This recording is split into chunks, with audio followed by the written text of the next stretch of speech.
Estamos con José Luis San Pedro, presidente de la Sociedad Filantrópica de Milicianos Nacionales Veteranos. ¿Nos puedes decir dónde estamos? Pues estamos en el Cementerio de la Florida, en el Parque del Oeste de Madrid, que es un lugar histórico de gran importancia para España, porque en él se encuentran sepultados 43 de los innumerables muertos que hubo en la represión de los franceses después de la sublevación del 2 de mayo de 1808. Los madrileños lo conocen como el cementerio del 2 de mayo. Sí, se le llama el Cementerio de la Florida, el Cementerio de la Moncloa, el Cementerio del 2 de mayo, pero fundamentalmente la importancia que tiene, y en gran medida por lo que se ha salvado hasta nuestros días, es por este hecho de que guarda las cenizas de nada menos que 43 patriotas asesinados por los franceses en la madrugada del 3 de mayo de 1808. Es Goya también el que da una publicidad del lugar. Sí, es realmente el cuadro de Goya una especie de icono que ha quedado ya como representativo de este momento histórico. Ahora bien, ya si entramos a hacer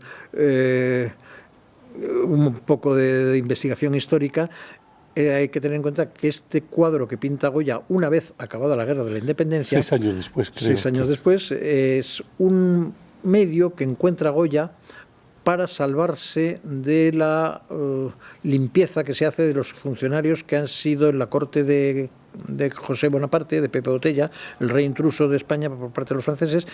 Ha estado en su corte pintando Goya, y cuando viene el momento de hacer limpieza entre el funcionariado, él se ofrece al Consejo de Regencia, que se constituye en España acabada la Guerra de la Independencia con el triunfo de los españoles, para pintar unos cuadros que representen el heroísmo del pueblo español. Pero cobró sus buenos reales. Bueno, vamos a ver, él hizo el ofrecimiento de pintarlo cobrando solamente el material que usase. Y conocemos la carta de respuesta del Consejo de Regencia en la que le dicen que además de los materiales le van a pagar sus honorarios, sus estipendios. Bien. 4 años creo que fue el tiempo que duró. ¿Cuánto tiempo duró en hacer el cuadro?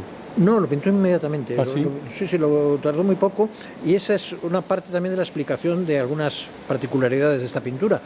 Él lo que hace es un plagio absoluto de un grabado de un compañero suyo de la Academia de Bellas Artes de San Fernando, de Miguel Gamborino, que en un libro que se publica en esas fechas, en 1814, sobre las barbaridades y las atrocidades cometidas por los franceses en el antiguo reino de Valencia, Gamborino representa en un grabado el fusilamiento de los priores de las órdenes religiosas radicadas en Valencia, los mercedarios, los franciscanos, los dominicos. Y en ese grabado lo que hace Goya es que sustituye a los personajes que él ha visto representados por Gamborino y los incorpora a los patriotas. Y volviendo a la idea del cementerio, ¿por qué 43 y no 20 o no 10? Sí. Esos fueron los asesinados por los franceses en aquel momento, los designados para morir en aquel grupo. Cuando se estudió ya con reposo la sublevación del 2 de mayo de 1808, un siglo después, un académico de la historia, Juan Pérez de Guzmán y Gallo, por encargo del alcalde de Madrid de aquel momento, de 1907, que era el conde de Peñalver, hizo un estudio documentadísimo de las víctimas que se habían producido. Y él dice que ha encontrado 400 y pico nombres de estas víctimas. Pero que claro, que esos son los que él ha encontrado, que él es consciente de que no ha encontrado ni mucho menos la totalidad.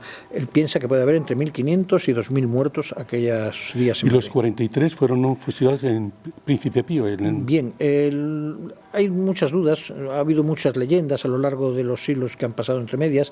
Estos estaban prisioneros en los sótanos del Palacio de Godoy, que había sido ocupado por Murat, dicen ellos, por Murat, para residencia mientras él estuvo en Madrid. De tal manera que allí había un grupo de rehenes, que había otros muchos en cárceles, en conventos, en hospitales, en todo Madrid. De ese grupo que estaba en el Palacio de Godoy, el Palacio de Godoy está en lo que hoy es Plaza de la Marina Española, al lado del Senado, pues de ese grupo Murat dijo: de estos que saquen unos cuantos, hasta medio centenar aproximadamente, por sorteo. Fue por sorteo. Era por sorteo en principio. Lo que pasa es que de pronto se paraba ante un personaje que le había sido particularmente antipático, que es el fraile que aparece en el cuadro de Goya, y dice: a este no por sorteo, sino porque lo digo yo. Y añadió, según la leyenda, que quien a hierro mata, a hierro muere. Bien, Pues el fraile, el padre Francisco Gallego, que era el capellán de las monjas del convento de la Encarnación, fue, por tanto, metido en el grupo de otros 43. ¿Y los fusilan? Y los fusilan, no se sabe bien, pero tenemos un par de documentos que nos dan pistas de dónde fueron. Hay un escrito del capataz de la finca que el día 8 de mayo, 5 días después de los asesinatos, oficia a la mayordomía mayor de Palacio y dice que él, como encargado de la finca, tiene que regar, que hace calor en el mes de mayo de 1808, y que la acequia por donde corre el agua está ocupada por un grupo indeterminado de cadáveres que los franceses no le dejan acercarse y que no corre el agua, por tanto, y que esta acequia, por donde estamos hablando, está al lado de la tapia del tejar del Príncipe Pío. Esto ya nos da una pista, el tejar del Príncipe Pío. Cuando se construyó el teleférico que hay desde los años 70 del siglo XX en el Parque del Oeste, aparecieron restos de un tejar, lo cual parece bastante indicativo del lugar donde se produjeron los traen a enterrar aquí. Entonces, en esa contestación del 8 de mayo, la mayordomía mayor de Palacio dice que, consultados los franceses, que permiten que se trasladen los cuerpos a la ermita de San Antonio, que era la parroquia de la que dependía orgánicamente este cementerio, se les digan unas exequias y posteriormente se traigan a este cementerio que ya existía y aquí se entierren estos 43 muertos. ¿Qué parte tomáis vosotros, la sociedad filantrópica? Bien, esta es una historia larga. Es una historia muy larga y queremos conocer más de las personas que se dedican a cuidar el lugar. Es la sociedad filantrópica. ¿Qué es? Realmente la Sociedad Filantrópica de Milicianos Nacionales Veteranos, que es su nombre completo, es una especie de mutualidad que hacen una serie de burgueses, sobre todo profesionales liberales de 1839, cuando acaba la Primera Guerra Carlista, para, sumando sus bienes, acometer la ayuda de los excombatientes de la Primera Guerra Carlista del lado liberal, para solventar sus problemas en la enfermedad y en la muerte y en el Estamos en una época ya alejada, 1839. Efectivamente, 1839, mucho después de la finalización de la Guerra de la Independencia. Esta sociedad filantrópica, que nace en 1839 con estos fines, llega hasta 1917. Y en 1917 recibe el encargo por parte de una sociedad religiosa, de una cofradía religiosa, que es la Cofradía de la Buena Dicha y Víctimas del 2 de Mayo, que había recibido el encargo de la reina Isabel II a mediados del siglo XIX de cuidar este cementerio. Ellos habían recibido ese encargo. Exactamente. La reina Isabel II era propietaria particular de este cementerio, que era de los bienes privados de la familia real. A la muerte de su padre ella lo hereda y tiene unos problemas con la administración de la época, que ya le prohíbe usar como cementerio este cementerio. Ya dice, sí, muy bien, no vamos a practicar más inhumaciones en el cementerio, pero vamos a mantenerlo como un lugar histórico patriótico que es, porque están aquí enterrados los 43 patriotas que hemos mencionado anteriormente. De tal manera que ella le encarga a la Cofradía de la Buena Dicha y Víctimas del 2 de Mayo que desde 1850 en adelante se ocupe de la custodia de este cementerio. Pero llegados a 1917, esta cofradía está en una enorme crisis, no tiene casi miembros, no tiene cofrades, y uno de ellos, muy importante, es Adelardo Ortiz de Pinedo. Era hijo de un senador de la época liberal, un hombre que escribía lo mismo de zarzuela que de toros y que hacía donaciones al Museo Romántico. Y este hombre, Adelardo Ortiz de Pinedo, era también miembro de la Sociedad Filantrópica de Milicianos Nacionales Veteranos. Y viendo que la Cofradía de la Buena Dicha era imposible para ella hacerse cargo del cementerio, se lo traspasa a la Sociedad Filantrópica. ¿Y dónde se había fundado la Sociedad Filantrópica? La Sociedad Filantrópica se había fundado aquí en Madrid y se ocupaba, centralizando sus servicios en Madrid, de, como digo, todos los excombatientes liberales de las 3 guerras carlistas. Ella nace al final de la Primera Guerra Carlista, pero sobrevive y llega a ocuparse de los... Se empieza a ocupar también del cementerio. Y nada más que desde 1917 se ocupa de este cementerio. Y esta es la explicación de que tengamos aquí este recuerdo a don Baldomero Espartero, que la gente equivocadamente piensa que está aquí enterrado y saca la conclusión, más errónea todavía, de que ha sido asesinado por los franceses en 1808, cuando la realidad es que él ha sido presidente de la Sociedad Filantrópica de Milicianos Nacionales Veteranos mucho antes de que esta sociedad se haya hecho cargo del cementerio. El caso es que cuando hubo que trasladar de sitio esta placa en su memoria, se colocó aquí con este efecto de error de que la gente piense que está aquí enterrado. Es que llama la atención que al entrar en la capilla te encuentras, claro, aquí a don Baldomero Fernández de Espartero. Esto realmente es la prueba evidente de que se va produciendo un tinte de liberalismo ideológico en la historia de este monumento, de este cementerio, de este lugar, porque hay que partir de la base de que los asesinados por los franceses en 1808 lo único que hacen es luchar por la independencia de España y por su soberanía.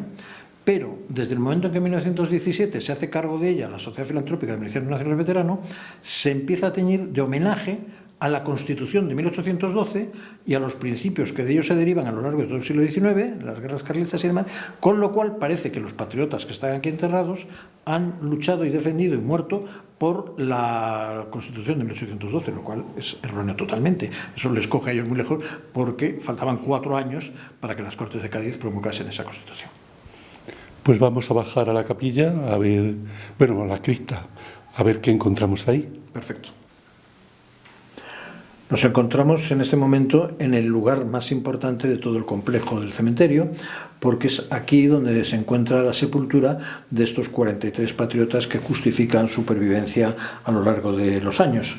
En 1960 se inauguró esta ermita, había quedado totalmente arrasado con la guerra civil del 36 al 39 este punto de Madrid, y en el año 59 se comienza la construcción de la ermita en la que nos encontramos, y el 2 de mayo de 1960 se trasladan aquí los restos de estos 43 patriotas. ¿Y esto cuándo se ha colocado la placa? Se remodeló todo ello en el año 2007, en vísperas del segundo centenario del levantamiento contra los franceses, que se iba a conmemorar en el año 2008, y el Ayuntamiento de Madrid nos puso esta nueva placa. Antes lo que había era ladrillo enyesado con letras de bronce, y se aprovechó para hacer un estudio lo más científico posible de la identidad de los que se podría averiguar el nombre de los que estaban aquí enterrados. Hay distintos personajes, perdona, porque veo frailes, veo distintas personas aquí. ¿Qué personajes hay? Efectivamente, aquí hay una representación a pequeña escala de toda la sociedad española, que es la que verdaderamente inició el movimiento contra los franceses a favor de la independencia de España y de la soberanía española. Aquí tenemos, de estos 43 asesinados por los franceses, hay 29 identificados. De esos 29 identificados hay personas de 67 años a 14 años. Hay un militar y todos los demás civiles. De entre los civiles, un clérigo como el padre don Francisco Gallego Dávila, que es el capellán que hemos aludido antes, que fue designado para morir por Murat. Hay un funcionario del Ministerio de Hacienda, don Anselmo Ramírez de Arellano. Hay cocheros, guarnicioneros, hay todo tipo de personajes dentro de la sociedad española. Es decir, es una representación de lo que significó que toda la sociedad española se puso en pie contra Napoleón Bonaparte. Hemos puesto las identidades de los 29 que conocemos por orden alfabético de apellidos. Empezamos por José Amador y terminamos con don Antonio Zambrano. Pero tenemos ciertas dudas con algunos casos, como don Fernando de Madrid, que no sabemos si se refiere esta fórmula de Madrid a indicar su nacimiento o su vecindad, o si es un apellido. La verdad es que llamarse de Madrid no sirve de nada, con lo cual sospechamos que quiere decir que era de Madrid y que eso ha quedado en los documentos. La cripta estaría arriba primero y luego... Claro, esto se corresponde con el altar que hay en la capilla superior, y en la oquedad que queda bajo el altar es donde están sepultados los patriotas que tenemos aquí. ¿Y cómo están enterrados? Están en unas cajas de zinc, quedan muy pocos restos de ellos. Hay que reconocer que desde 1808 hasta 1960, pues con las inclemencias de la guerra civil y demás, pues quedan muy pocos restos verdaderamente de ellos. No se sabe, por supuesto, a quién corresponde cada uno de ellos, no estaban identificados los restos en su momento, y quedan, por lo tanto, hay que decir que quedan 14 por identificar, y que en la lápida se menciona la palabra arcabuceados para decir que han sido asesinados. Muy curioso, porque todo el mundo habla de arcabuceados. Efectivamente. ¿No fue así? No fue así. Los arcabuces son unas armas muy antiguas que ya no usaba el ejército francés en aquel momento, pero Esta palabra es la que usa el libro de registro de enterramientos de la parroquia de San Antonio de la Florida, que dice que van a proceder a enterrar los cuerpos de unos arcabuceados. Y a mayor abundamiento, los bandos que publicaban los franceses en aquel momento amenazando a la población decía que sería arcabuceado quien fuera sorprendido con armas. Y me llama la atención los nombres. ¿Cómo sabéis que son ellos y no son otros los nombres que habéis puesto aquí? Estos, hay 8 identificados en el momento de celebrarse su inhumación en 1808, uno más, un noveno, que se identifica por un mandamiento judicial que incoa a la familia después de acabada la Guerra de la Independencia. De la investigación que hizo Juan Pérez de Guzmán, académico de la historia, hay 10 extractados que él dice que, por las notas que acompañan su descubrimiento, que no le cabe duda de que son del grupo que está aquí enterrado, y esa misma operación reprodujo un siglo después, en el año 2007, nuestro compañero don Luis Miguel Aparici Laporta, y él llega a la misma conclusión que Juan Pérez de Guzmán, y otros 10 se incorporan.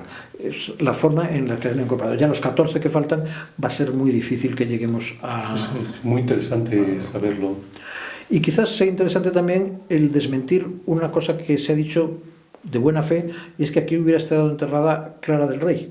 Clara del Rey estaba enterrada en otro cementerio que tenía la Cofradía de la Buenadicha en los tiempos en los que llevaba también la gestión de este cementerio, y la gente, confundiendo un tema con otro, que Clara del Rey estaba en el cementerio de la Buenadicha, etcétera, etcétera, etcétera, pues al final terminó en el convencimiento de que estaba aquí enterrada, lo cual no es cierto, y se hizo la lápida de tal manera que no se la mencionase a ella, como es lógico. Pues si te parece, vamos a seguir con la historia. Al ver el nombre de los héroes del 2 de mayo, me pregunto qué significa este cuadro que tenéis aquí de Goya. Pues realmente esta pintura de Goya, de mucho después de acabar de suceder los hechos del 3 de mayo de 1808, cuando acaba ya la Guerra de la Independencia, Goya acude a la regencia, que está esperando la llegada de Fernando VII, para pintar unos cuadros que exalten el heroísmo del pueblo español levantado contra los franceses. Y, como insisto, después de acabada la guerra, pinta este cuadro que se basa en un grabado de un compañero suyo de la Academia de Bellas Artes de San Fernando, Miguel Gamborino, que ha publicado un libro sobre los desmanes cometidos por los franceses en el antiguo Reino de Valencia, donde han asesinado a los priores de las órdenes religiosas, los franciscanos, los dominicos, los mercedarios. Pues ese grabado de Gamborino, Goya lo somete a un Photoshop de la época, podríamos decir, y sustituye a aquellos frailes por estos retratos ficticios de los patriotas que aquí reposan. Es más, el protagonista del cuadro, el que está con los brazos levantados, rompe completamente la lógica, porque todos los presos que llevaban para fusilar a los franceses los llevaban, como es lógico, con las manos atadas a la espalda. Luego era imposible que tomasen esta actitud que recuerda a la figura de Jesucristo en la cruz. El problema grave que se encuentra Goya es que no tiene modelos que le dejen ver cuál es la figura, la expresión de un hombre que se enfrenta a la muerte. Pues bien, precisamente este protagonista aparece muchos años antes, en 1790 y tantos, en un cuadro que hay en el Museo Diocesano de Huesca, que es el caballero asistido por San Miguel ante la muerte, pintado, no por casualidad, por un profesor de Goya, que es José Luzán. Ese cuadro que podemos ver ahora mismo en el Museo Diocesano de Huesca representa a este mismo señor en la cama, esperando que llegue el momento de la muerte. Y muchos años después recoge esa idea, porque tuviera apuntes o porque recordase la expresión de este señor, Goya. ¿Qué es lo que más nos llama aquí la atención? El fraile, que es el padre Francisco Gallego, del que hemos hablado también en la cripta, y otra cosa muy interesante, y es que estos 43 muertos podrían haber sido uno más, 44.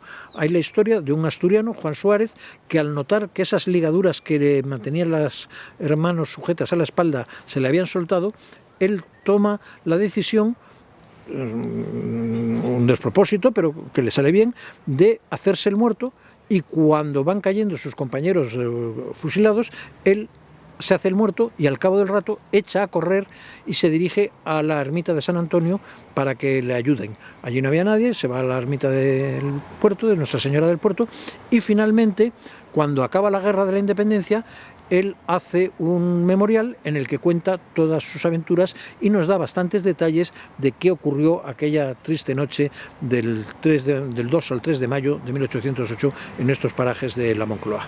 Es que te quería, a ver si me puedes aclarar, que en las redes y en las lecturas que he hecho hablan de que a Goya hay alguien que le va contando la historia que ha vivido. ¿Eso sí es un mito? O... Sí, es una leyenda sin fundamento en este caso, claro, porque este personaje que decimos podría haberlo hecho, pero no consta en ningún sitio que lo hiciera. De cómo concibió Goya esta pintura, se dice equivocadamente que él, que habitaba cerca de aquí, en la Quinta del Sordo, sí, que se habría acercado con un criado llevando un farol y que habría tomado frenéticos apuntes de la expresión que tenían las víctimas. Todo eso es impensable. Él no vivía todavía en la Quinta del Sordo, vivía cerca de la Puerta del Sol. Él no podía acercarse a los cadáveres porque los franceses no dejaban acercarse a nadie, y todo eso es mentira. Como vemos, él lo que ha hecho ha sido copiar un grabado de Gamborino y someterlo esto. Luego, esa leyenda que va mucho con el gusto romántico de que se manchó de sangre hasta las rodillas y demás, pues hay que dejarlo en una bonita leyenda, nada más. Pues te agradecemos muchísimo la aclaración y toda la historia que nos has contado, y muchas gracias, y así los madrileños ya conocen algo más de su historia. Muchas gracias a todos vosotros por el interés, y sobre todo gracias a los patriotas que tenemos aquí enterrados por su sacrificio y por su actitud que, junto a la del resto de los españoles, hace que seamos todavía españoles y no franceses. Muchas gracias. Muchas gracias.